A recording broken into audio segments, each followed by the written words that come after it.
نحمدہ ونصلی علی رسولہ الکریم اما بعد اعوذ باللہ من الشیطان الرجیم بسم اللہ الرحمن الرحیم انما یرید اللہ لیذہب عنکم الرجس اہل البیت ویطہرکم تطہیرا صدق اللہ العظیم۔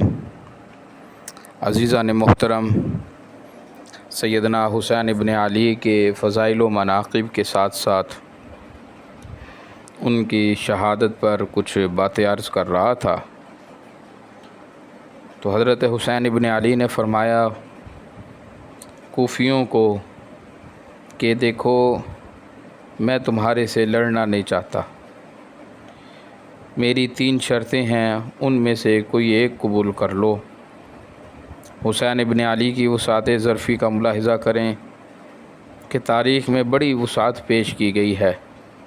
سیاستدان اقتدار کی خاطر روزانہ ایک دوسرے کے دست و گریبان ہوتے ہیں۔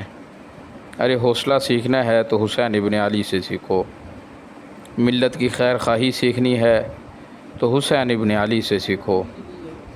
خدا کی قسم، ان لوگوں نے ملت کی خیر خواہی کر کے ہمیں سکھایا ہے، ہمیں بتایا ہے کہ حسین ابن علی نے کہا کہ میری 3 شرطیں ہیں، ان میں سے ذرا غور کر کے میری شرطوں کے اوپر کسی ایک کے اوپر عمل کر لو۔ 1 نمبر شرط فرمایا ہے کہ دیکھو، مجھے واپس مدینہ رسول میں جانے دو، میں نانا محمد رسول اللہ کے شہر سے باہر نہیں رہنا چاہتا۔ میں تو اس لیے آیا تھا کہ تم نے مجھے اسلام کے نام پر بلایا تھا، میں کوئی اقتدار کی خواہش کے لیے نہیں آیا تھا، میرا کوئی اور یہاں پہ آنے کی غرض نہیں تھی، میرا کوفہ میں اپنا گھر موجود ہے، اس لیے میں اپنے بچوں کو بھی ساتھ لے کر آیا ہوں۔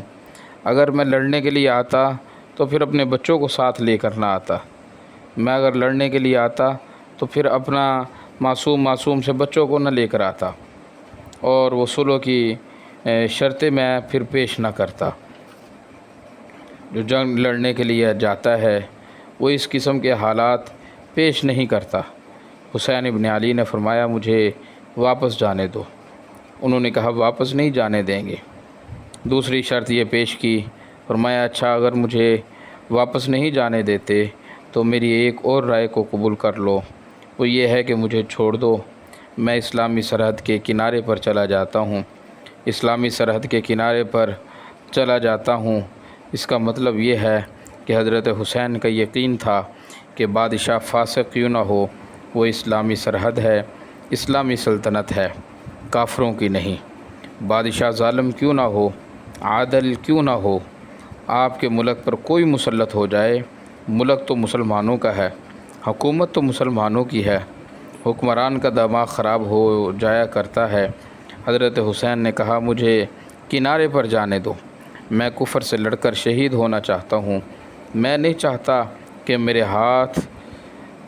تمہارے ہاتھ میرے خون سے رنگین ہو۔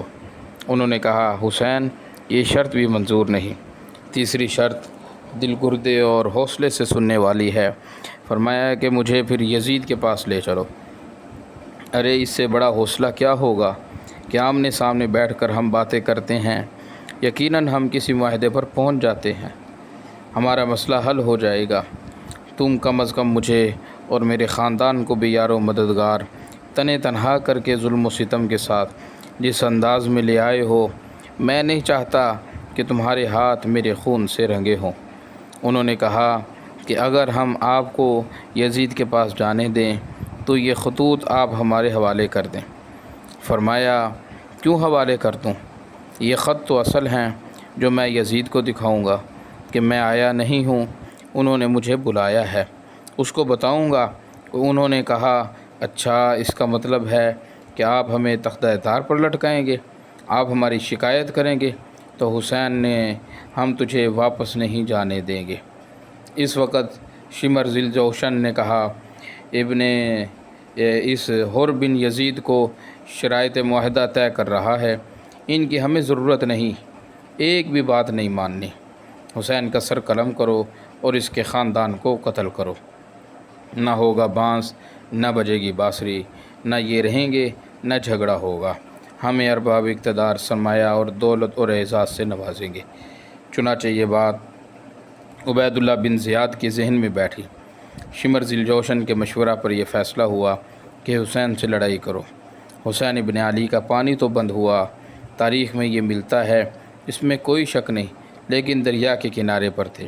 کتابوں میں یہاں تک بھی لکھا ہے کہ حسین ابن علی نے ان تمام حالات میں کوئی نماز جماعت سے قضا نہیں کی، تلاوت کا اہتمام کیا، پوری رات عبادت و ریاضت میں گزاری، اندر گھر والوں کے ہاں تشریف لے گئے، بچوں کو اکٹھا کر کے، اہل خانہ کو جمع کر کے یہ وصیت کی ہے کہ کل صبح یقیناً ہماری آخری صبح ہوگی، ہم نے اس دنیا سے چلے جانا ہے، وہ ہم سے بدلہ لینا چاہتے ہیں، ہمیں ختم کرنا چاہتے ہیں، ہمارے ساتھ کیا بنے گا وہ میرے مالک کو پتہ ہے، لیکن میں تمہیں یہ اتنا ضرور کہتا ہوں کہ ہمارے چلے جانے کے بعد ہماری لاشوں پہ ماتم نہ کرنا، واویلا نہ کرنا۔